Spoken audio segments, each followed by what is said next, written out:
plano nila na mag-rotate sila at talagang mag-play around yung XP lane Not nila. unless magdadari sila ulit. Oh, May bagong luma na naman. Tapos mukhang masaya ang RSG sa Esmeralda. Ang matchup ngayon natin sa XP lane ay isang unorthodox matchup between the Esmeralda.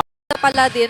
So, medyo tricky lang siya ng very, very slight. But for Light as well as Aqua naman din dito, no, ma-expect mo yung presence, yung panggugulo. Yun na nga, kamuntikan, no? Pero nakuha naman na ni Sensui yung kanyang purple buff. Oo, mukhang rekta XP lane agad ang ating mga kaibigan na gusto agad magsakitan.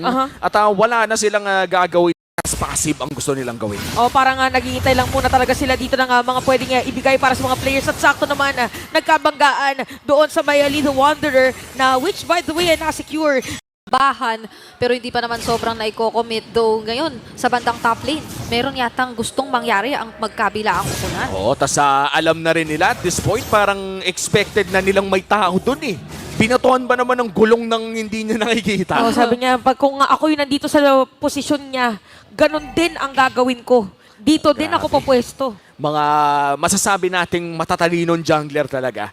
Demon Kite versus Sensui. Parehas na nakapaglaro na sa world stage. Kaya naman wala nang kaba-kaba pagka nagtapatan tong dalawa eh. Pero makakatapatan na yata dito sa may top lane. Pero nakapag-purify dito si Edward. Not enough ang damage dito ng dalawang teams natin. Pero ang bilis agad nung supposedly back up nung dalawang kupunan. First turtle of the game at buwang si Demon Kite ang hihila nito. Blacklist, may vision naman sinaram that turtle area pero mukhang orange buff muna ang magiging punterian si Sensui. Pwede At hinaharangan din pero Sipa para dito kay Light. Kaya naman si Edward na mabibigyan nila tapos diretso pagkuha dito sa pag ng libo ang RSG at nagkakasuntukan na nagkakasayawan doon sa top lane natin. Pero tingnan mo mid lane, Sensui hindi tatama yung Appraiser's Wrath. At parang ganun lang ay tinunaw siya ni Aqua. And RSG, mabilis lang din na magkakapwestuhan dito, pati ang mga marksman or gold laner para sa ating dalawang kupunan. Ginamit na ang Circling Eagle, tapos hindi papapalayo dito si Sensui para ma-secure ng RSG. Kasi kung isipin mo, dalawa sa players ng RSG nasa top nung nangyari yun, pero naipanalo pa. Tapos may kill din sa gitna. Napakaganda na ginagawa dito ng RSG. Protektahan ng Blacklist si Oheb. Pareho pa naman silang nakakakuha din ng kanilang mga first items dito as well as yung kanilang sapatos. Pero dito sa baba may mahanap ulit si Light. Kaso hindi naman na ipagpapatuloy. Mababaliktad na ba ito ng Blacklist? Parang more on focus yata pero maaabot pa nga dito ni Haji. Si Big chance na bumalik din lang at mabawasan pa ang bawas na pwedeng ibato dito ni Oheb. But right now, RSG still in the lead. A 2v1 here. okay, sa may ilalim na napakagandang latag ng Zaman Force. Maaabot pa nga dito si Haji. Pero makakapag-flicker out habang si Light nandun Demon nakaabang. Kite! Hala, napakabilis! Nakagulong pa! Riding on the wheels sa may bottom lane. At si Kusei, mapatay na rin si Oheb. Meron na ngang expressway si Demon Kite. Di na Players ng Blacklist. At by the way, nagamit na yung Astral Echo ni Yue, pero nagagamit din yung Star Shatter for the Vision. Nandito na si Edward at nasa taas pa yung Pakito. Iko-go pa rin dito si Haji ang masisipa. Tapos diretso sa Aman Force. Pero si Sensui ang makakakuha ng turtle sabay disengage for both teams. RSG lamang pa rin.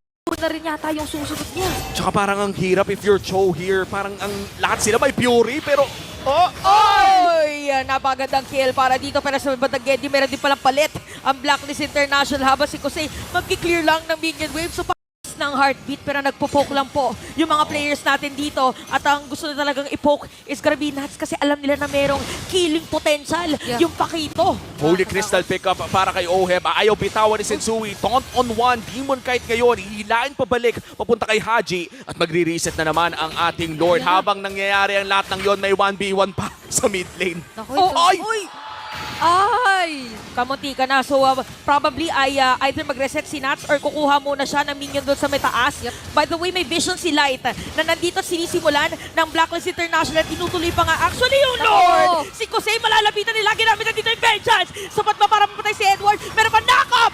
Demon Kite ang makakakuha ng Lord at tutuloy ang Appraiser's Wrath. Hindi Nuts Naghahanap talaga siya ng mga pwedeng ipitas. At yun na nga, sinipa si Edward sa gitna. Sinipa papasok, tapos diretso doon sa pagsira ng torre sa gitna. Tapos mababangga pa nga ni Demon Kite. Sensui na ang Bracer Slot. Si Kusei makakapag-dash away, kaya magkakaroon ng shield. Pero si Ohem meron ng damage dito. Double kill pa nga para sa kanya. Napahamak pa ata ang Raiders sa kanilang binalak. At si Haji ay hindi pa tapos. Nakaamoy si Aqua ng isa. Si Nats! Oh, Nats Entertainment is doing it.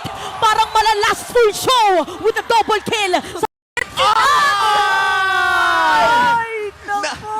Nats, kumalma ka naman. Hindi ikaw to. Nats, tumingin ka sa mga mata namin.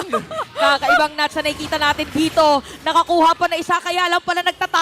Naku, may kasama dito si Nats, pero may kasama rin pala si Edward. Naku. Sapat ba yung pagtakas niya? Shutdown para dito kay Agent Zero. Tapos dediretsuin pa nga yata ang pag-alis ng Blacklist during that moment. Nice pick off dahil magkakaroon Hindi pa ng sila Lord tapos. at hindi pa tapos. Ulit-ulitin natin, parang mala-replay sa taas.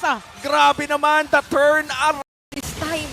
Oo, at dahil dyan, Blacklist International ang makakasecure ng Lord. Pero ang Blacklist at nag-juggle lang ang ating mga players para sa mga pwedeng setup play. Si Light ay napigilan ni Sensui para pigilan na umuwi. Hinahabol nila para medyo may konting delay kasi pipigilan dito si Light. Naku mo, nakapag-purify si Ohem. Walang unti-unti ng immortality. Pero si Aqua nandun naka-ready para sa gipin ng kakampi. Pero nga lang si Ohem dito nakapag-double kill na. Sensui Nats. dito humarap pa. Si Nats nakaabang sa likod. Nats nag-aabang ng burst, pero dalawa lang ata ang kanyang makikita at naka-cancel pa siya. That's the Sensui Immortality down. At tatlo na nga ang nawala. Yata pauwi si Kusei! Huli ka ngayon sa kapupunta pero kailangan niya tumakas. Tatlong players nga lang ng Blacklist ngayon. Ang sinasayawan niya, single, double, pero kami, triple dito sa baba. Isa na lang ang natitira. Demon Kite against 2. Nandito pa si Oheb, isang siege minion. May retry ba siya para pigilan to? At parang dediretsuhin na nga. Naku, nawala ng minion wave. Aantayin pa ngayon ng Blacklist International dumaan habang si Demon Kite sasalubungin sana yung minion. Buhay na si Aqua. Sapat ba dito yung pwede na pang-defense sa ginamit na ng Appraiser Slot at meron pang Winter Truncheon pero hindi na nakaya. Wave clear pa rin ang sagot nila. May nakalusot na isang minion. Nataunt na rin. Pero yan na nga, siege minion buhay na ulit si Nats. Andito na nga si Nats. Kaso nga lang 5 players ng Blacklist ang kumakatok ngayon sa kanilang base at bigla na lang ginanon yung dapat ganito kasi Blacklist International mission accomplished!